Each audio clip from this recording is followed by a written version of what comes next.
AIDS Memory UK is a campaign to establish a national AIDS memorial in the UK. I don't think people can truly understand what the HIV/AIDS crisis was like. That's why we need films. That's why we need plays. That's why we need an AIDS memorial.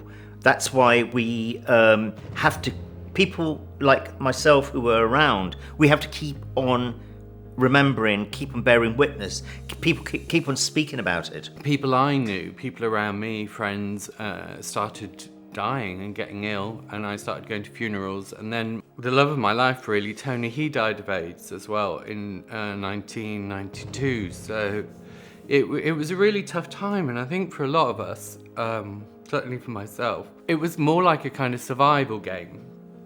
You just had to get on with things. These young people don't realize that we would actually go into our community to a nightclub or wherever on a regular occurrence and find out that someone else has died.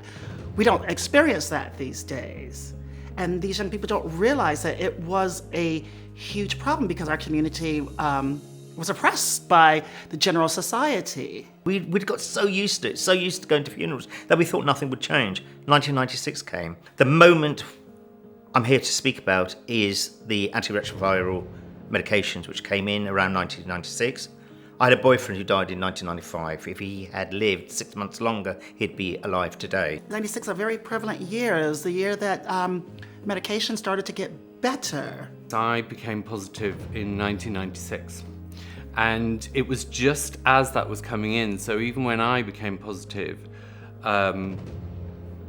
people were still dying. You know, Tony had only died a few years before. So for me, I kind of thought that I might die. You know, the drugs that were available at that time were very limited. There was basically 2 different types. And if they didn't work, that was it. As gay men, we have I'd call it a moral responsibility to remember the past, remember people who died.